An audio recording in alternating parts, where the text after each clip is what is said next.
Well, hello. Welcome to the ODI. Thank you for being here with us. And just to say that in addition to the audience here, we have about 90 people online also watching the event, and they will also be submitting questions. So it's going to be a quite interactive event. I wanted to welcome and thank the participants for being here, the panel. I'm Paola Perez Nieto. I'm a research fellow at the Social Development Program, and I'm going to be chairing the event. Before we go on to introduce the panel, just some housekeeping points. Very basic. If the fire alarm sounds, everybody needs to make their way through the door there to the reception and downstairs, not through the lift, and go out to Westminster Bridge Road. Also, the ladies' toilets are just to my left, to your right, around, and then the gents' toilets to the other side. Okay, those are the main housekeeping points.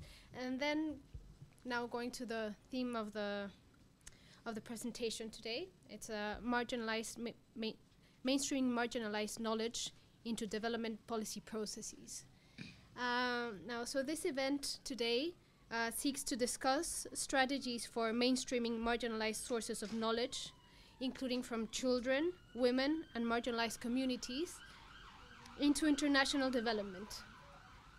Importantly, the three speakers today will be drawing on perspectives from the Global South and North. Part of the aim of the event is to share findings from Nicola Jones's and Andy Sumner's new book, Mainstreaming Children into International Development.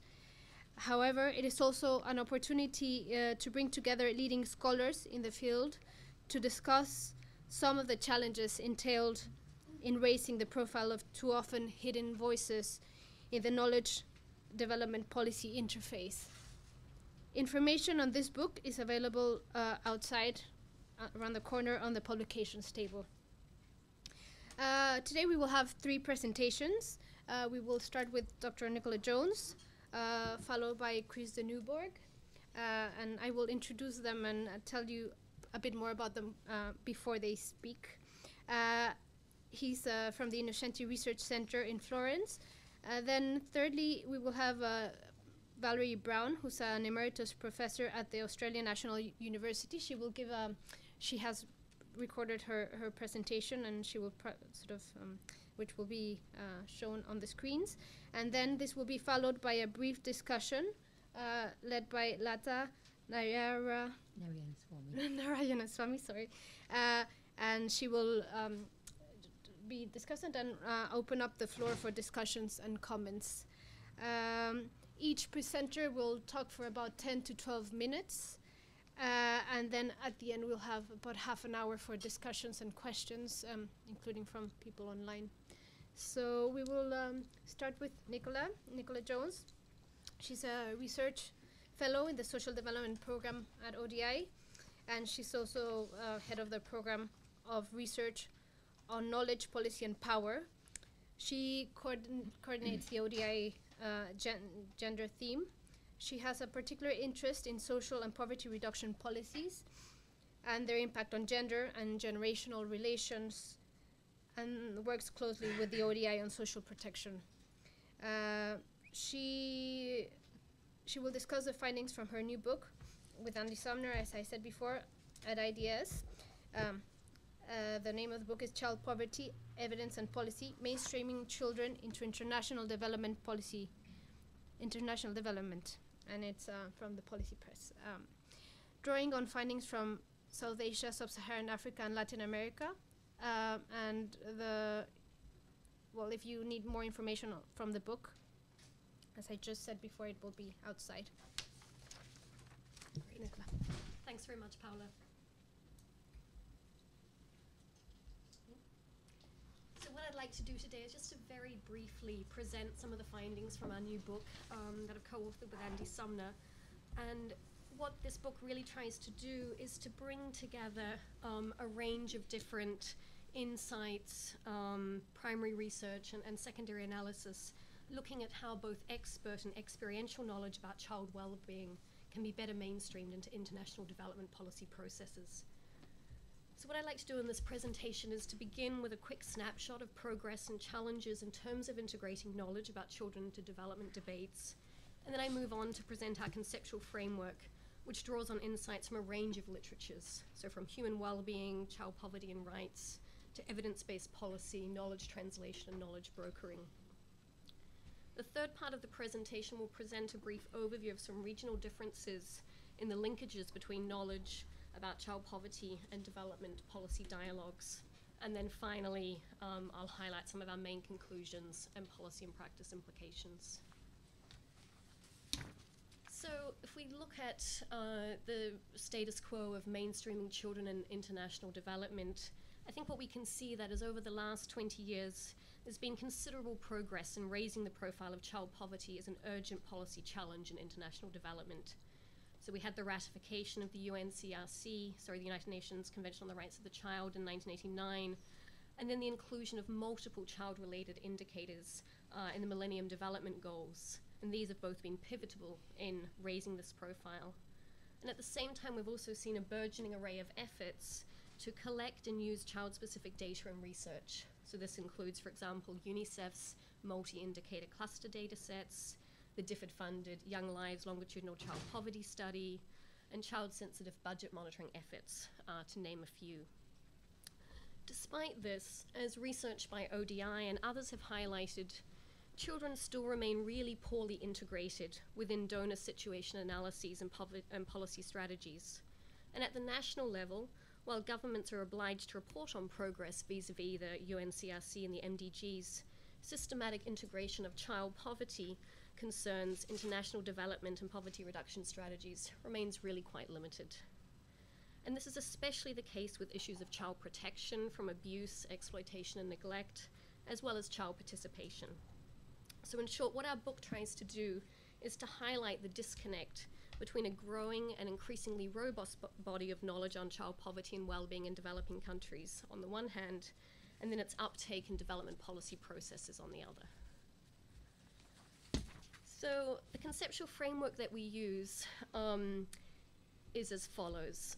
In order to better understand why this disconnect is so strong in the case of children, and to identify strategic entry points for strengthening these linkages between knowledge, policy and practice, we present a multi-layered, or what we call a three-dimensional conceptual framework.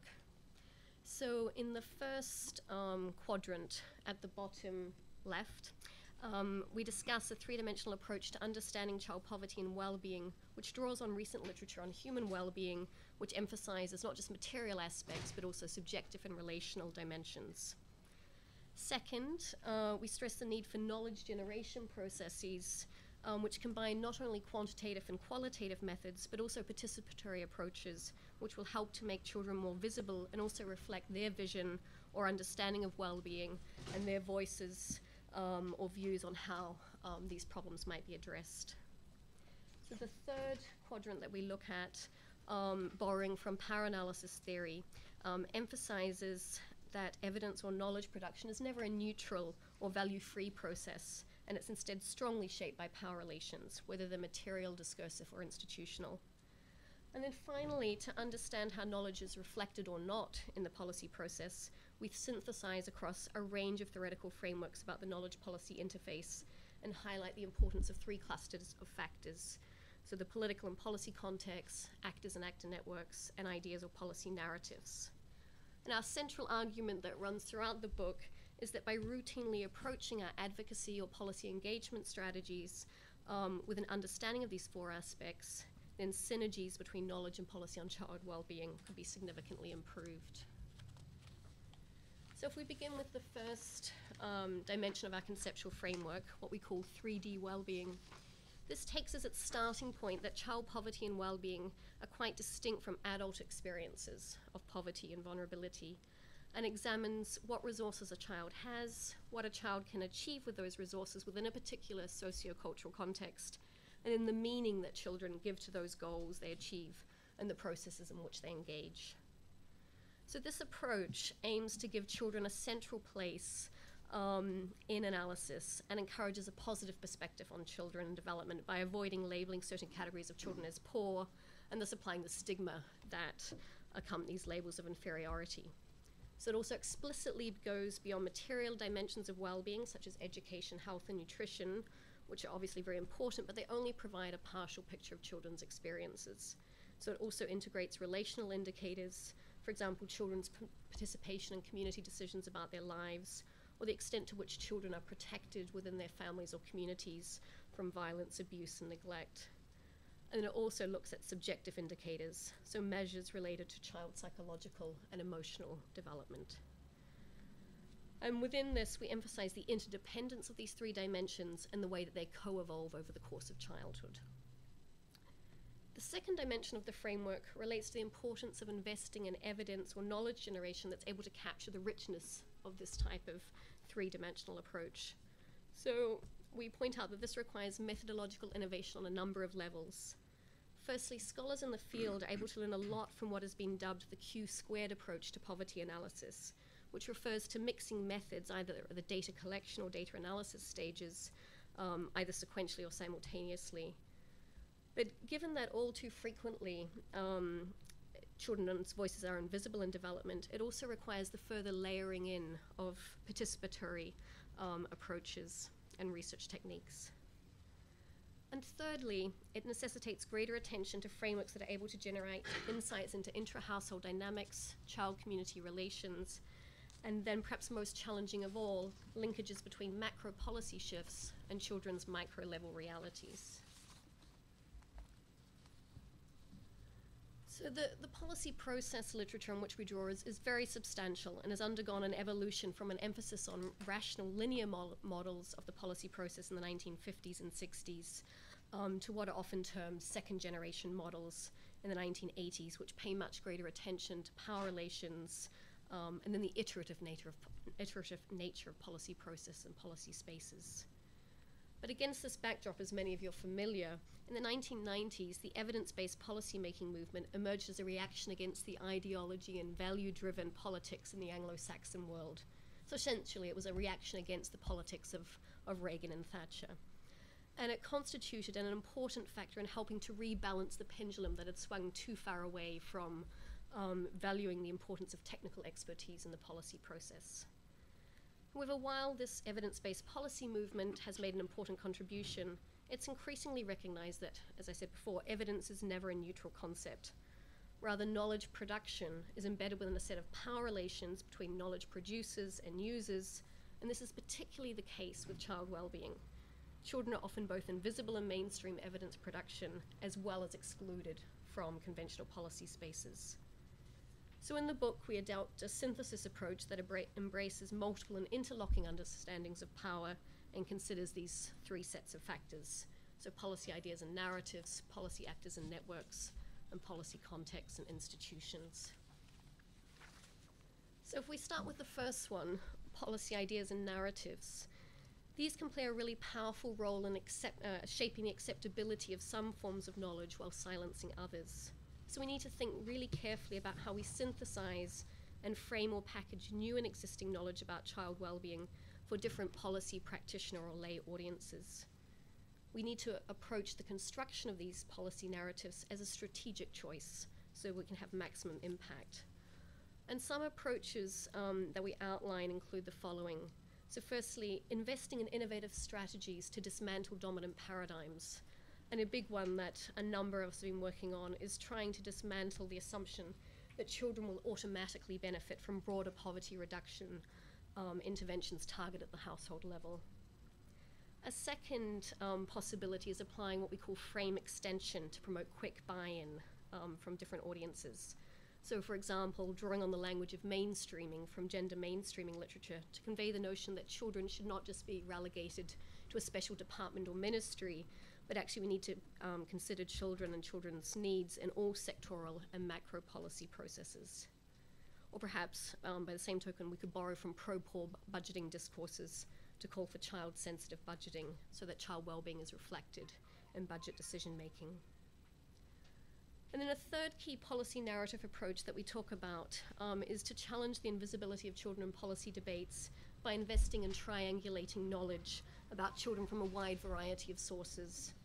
So just one example that ODI and UNICEF have been involved in recently over the last 2 years has been trying to pull together both historical and real-time evidence about global economic shocks so that we can better support policy engagement efforts about how to promote a more inclusive recovery as we hopefully move out of the recent global crisis.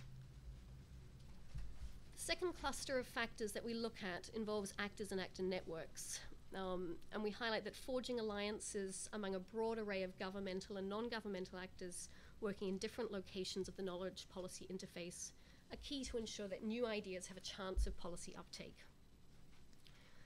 So for example, given the importance of the macro policy issues I've just been talking about in shaping child poverty experiences, relationships with government actors mandated with mainstream poverty reduction and economic development objectives can be critical. So not just those, for example, in the education or health sector. Different audiences also subscribe to different knowledge hierarchies. Both expert-led and citizen-led evidence sources can be child-sensitive under certain conditions, depending on the context or the sector. So for example, while Ministry of Finance officials are more likely to be swayed by nationally representative household data on child poverty than children's testimonies, children's experiential knowledge may help to sway local program implementers about the need to modify program design. The third set of factors that we look at relates to political context. And we emphasize the importance of political context and institutional dynamics cannot be underestimated. And there needs to be much more systematic efforts to inform the interpretation of research findings and strategies to promote their research uptake. So while the UNC is supposed to provide a formal framework in which child-related policy processes can play out with regular reporting procedures, actually it's local governance structures, including formal and informal politics, that often play a more dominant role and need to be carefully mapped. Just briefly on the regional context that we look at, we highlight that in both sub-Saharan Africa and Asia, that knowledge generation processes remain very limited. So while there's a reasonable database on children's material well-being, there's very little out there on subjective and relational dimensions. And this is reflected in the dearth of research institutes that are focusing on these issues. There are some partial exceptions that we highlight, but this tends to be exacerbated by the fact that donor agencies are not really filling these gaps either, and we include some evidence on the lack of donor investment in this area. The one exception would be UNICEF and their mixed data sets and global poverty data sets, etc. But in terms of knowledge interaction processes, so processes whereby governmental or non-governmental actors can exchange knowledge that might be policy or practice relevant, there's also really limited breadth and depth of child-focused communities of practice, perhaps reflecting, and particularly in Africa, the relatively new emergence of CSOs and NGOs.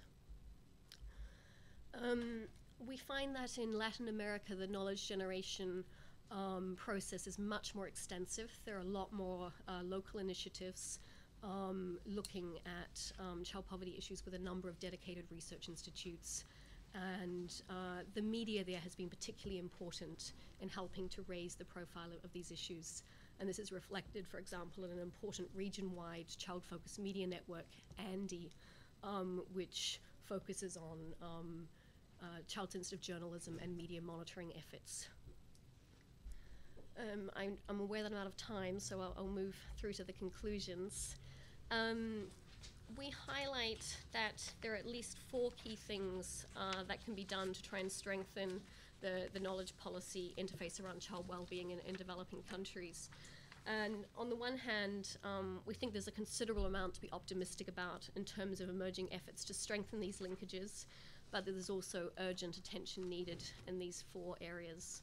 So the first one that we highlight is the need to invest in more collaborative mixed methods knowledge generation efforts around child well-being, and especially efforts that will help us to go beyond just what's included in the MDG agenda. The second key conclusion is the importance of context in shaping how knowledge about child well-being informs policy processes, and that this really needs to be institutionalized at the national and subnational levels within organizations championing children's rights. only then do we think that research investments will be able to resonate with and remold policy discourses and practices. The third major conclusion we reach is that it's critical to support intermediary organizations, or what we've talked about as communities of practice, to help foster the development of feasible and regionally strategic approaches to evidence-informed policy influencing. And this is particularly a major gap within Africa and Asia. And then finally, it's essential to address the dearth of monitoring, evaluation, and learning initiatives relating to knowledge policy interactions. So this will require vision and leadership amongst knowledge and policy actors alike, as well as strategic support from donors and international agencies.